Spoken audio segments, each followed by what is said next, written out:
नमस्कार, महासागरच्या खरीखरीमध्ये मी ऐश्वर्या शिंदे आपलं स्वागत करते। आपल्या भारतात अनेक बाबांची चलती आहे। बरेचसे बाबा बाबागिरी करताना चालूगिरी करतात, मात्र काही बाबा निश्चितच बाबा या पदवीला पात्र ठरतात। ते श्रद्धेय असतात, त्यांच्या वाणीतून खरोखरच अमृतवाणी बरसत असते। ते ज्या पंथाचे किंवा कुलाचे असतात त्या कुलाचे नाव ते उज्ज्वल करतात। असे परम आदरणीय संत किंवा बाबा वगळता काही पोटभरू, काही व्यापारी आणि काही गल्ला भरू बाबा आपल्या भारत देशात धुमाकूळ घालत असतात। पतंजली नावाचा थोर योगीराज संपूर्ण जगाला माहित आहे। याच पतंजली नावाचा उपयोग करून आधी रामदेव नावाच्या बाबाने चक्क तिकिटे लावून योगाचा प्रचार केला। योगाचे दुकान चालवताना त्याच्या मनात निश्चितच आपल्या कारभाराचा योग कसा जुळून येईल याचे गणित चाललेले असेल। देशातील अनेक राज्यातील सर्वपक्षीय मुख्यमंत्र्यांना आपल्या योग धुरंधरत्वाचे प्रदर्शन करून हा रामदेव नावाचा लाला किंवा बाबा गडगंज संपत्ती धारक झाला। हरिद्वार मध्ये आधी सायकलवर औषधी विकणारा हा चिल्लर बाबा बालकृष्ण नावाच्या आपल्या मित्राला घेऊन औषध व्यवसायात उतरला।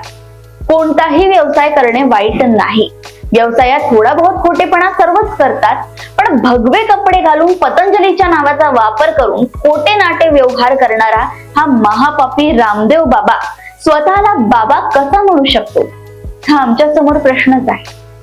हा माणूस कोणाच्याही व्यापार चिन्हाच्या हक्काचे उल्लंघन करतो, आपल्या औषधात अजिबात नसलेल्या गुणाची खोटी जाहिरात देऊन प्रचार करतो।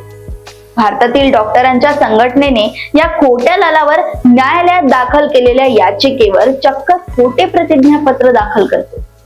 ज्या औषधी आरोग्याला अपायकारक आहेत, ज्यांच्यावर बंदी आली आहे, अशा औषधी सर्रास विकतो।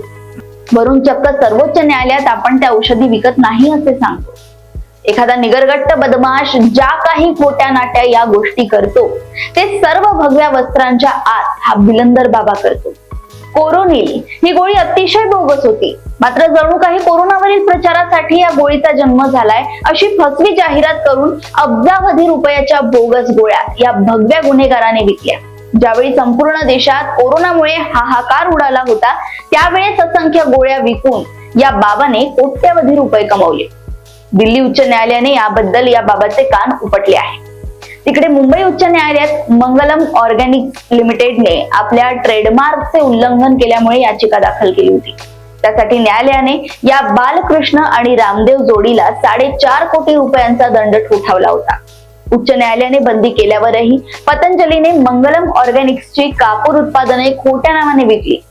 हा बाबा न्यायालयात प्रतिज्ञापत्र दाखल करून गयावया करत माफी मागतो, पण प्रतिज्ञापत्रात दिलेल्या माहितीचे आणि पाळवण्याच्या नियमांचे चक्क उल्लंघन करतो। थोडक्यात हा बाबा रामदेव म्हणजे नको त्या काड्या करणारा एखादा महाबिलंदर भामटाय असे म्हटल्यास वावगे ठरणार नाही।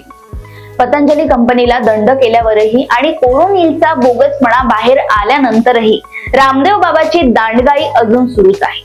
यापूर्वीही अनेक वेळा या बोगस बाबाने केलेला चालूपणा आम्ही उघडकीस आणला होता। या संधी साधू बाबाला अनेक राज्य सरकारांनी मदत केली होती। 2013 साली दिल्लीत बायकांचे कपडे घालून पळणारा हा बाबा जनतेला 35 ते 40 रुपये दराने पेट्रोल देण्याच्या बाता करत होता। जसे काही पेट्रोल कंपन्या आणि पेट्रोल उत्पादक देशांची मालकी या बाव्याच्या बापाचीच होती। खोटेपणाची स्पर्धा घेतली तर त्यामध्ये अव्वल येणारा हा बाबा आपल्या उत्पादनासाठी स्वतःच मॉडेल बनणारा हा खोटा लाला भारताला आणखी किती काळ फसव्या जाहिराती दाखवून लुटत राहणार आहे हे आम्हाला आजही सांगता येत नाही।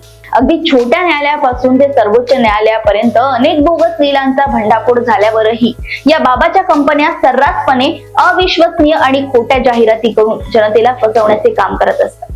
हा माजलेला बाबा इतका उद्धट आणि बेजबाबदार आहे की त्याने परिधान केलेल्या भगव्या कपड्यांचीही लाज वाटत नाही। अशा पतंजली कलंक बाबाच्या कलंकित व्यापारापासून भारताला वाचवण्यासाठी सरकार काहीतरी कारवाई करेल अशी आशा आपण बाळगावी का? अशाच घडामोडी व अपडेट सोबत पुन्हा भेटूया महासागरच्या खरीखरीमध्ये। बघत रहा महासागर। आणि अजूनही तुम्ही आमच्या चॅनलला लाईक आणि सबस्क्राईब केलं नसेल तर लगेच लाईक आणि सबस्क्राईब करा आणि बघत रहा महासागर। नमस्कार।